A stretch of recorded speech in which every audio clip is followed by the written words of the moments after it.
ఇప్పుడు రీసెంట్‌గా సీఎం రేవంత్ రెడ్డి చేసిన వ్యాఖ్యలు ఎట్లా చూస్తారండి? ప్రభుత్వంలో నా మాటకి విలువ లేదు. నేను చెప్పిన ఆహ్, కొంతమంది నాయకులు నా మాట వింటలేరు. ఏఐసీసీ అధిష్టానం చెప్పిందంట, ఆ శాఖలను నువ్వు ముట్టుకోవద్దని చెప్పేసి కూడా ఏఐసీసీ కూడా చెప్పిందంట. ఏంటి సార్ అసలు? నా మాత్రం సీఎమే అనుకోవచ్చా? ఒకటి ఫస్ట్ ఆఫ్ ఆల్ రేవంత్ రెడ్డికి ఒక టీమ్‌ను లీడ్ చేసేటువంటి పొలిటికల్ క్యారెక్టర్ లేదు.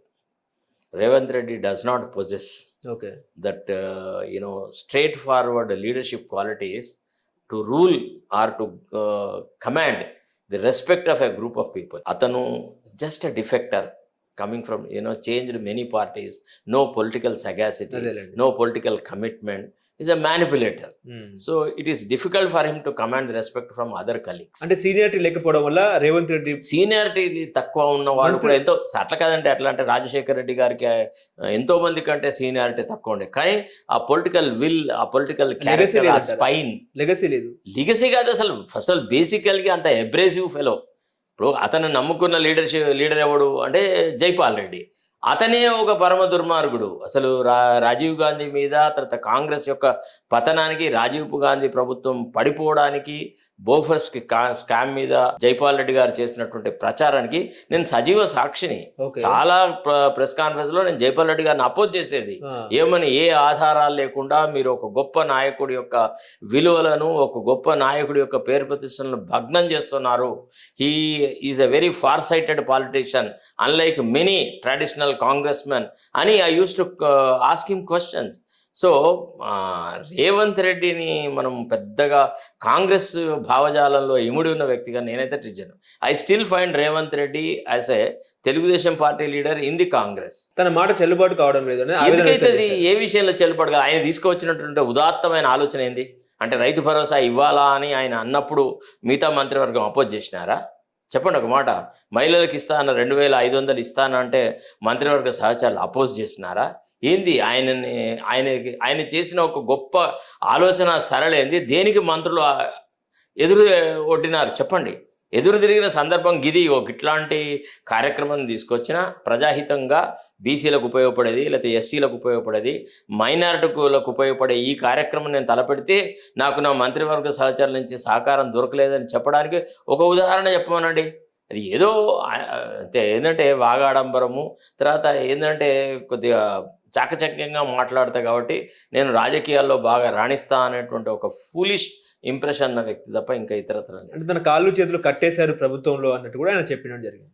ఎవడైనా అంతేనండి. Once you are part of an organization జాతీయ or party a political party, no whatever it is, you will not be given full freedom. He wants to annihilate his political opponents.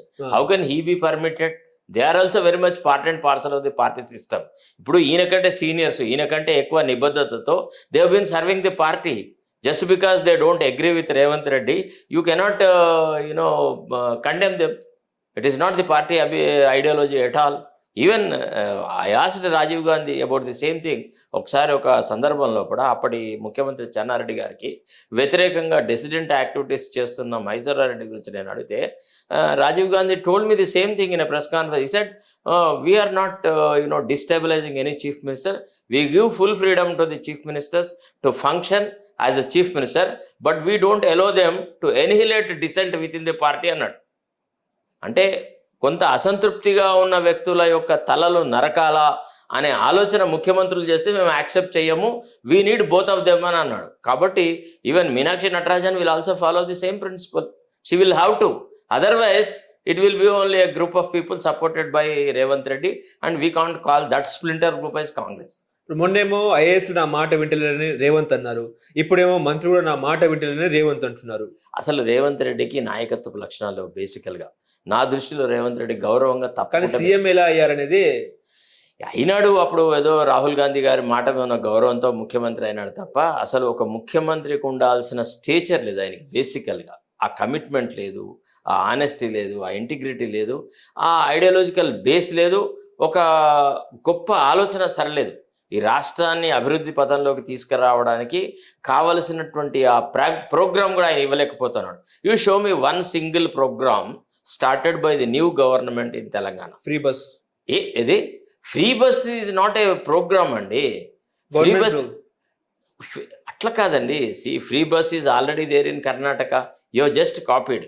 ఇప్పుడు for example TRS ప్రభుత్వం వచ్చిందంటే they have created a programme called Rythu Bandhu Kalyan ఒకటి తీసుకొచ్చారు, కళ్యాణ లక్ష్మి, ఇట్లాంటి కొన్ని కార్యక్రమాలు they are called flagship programmes అని. By those programmes they have endeared themselves to large chunk of people in the society. That way, that sort of a program, you show me one program designed or crafted by Revanth Reddy, and he is not able to implement the existing welfare schemes. He doesn't have that will, he doesn't have that concern, empathy for the weaker sections. He is only representing a dominant caste, that's all, caste interest, rather a casteist. His utterances before becoming the MP and minister, it was like that.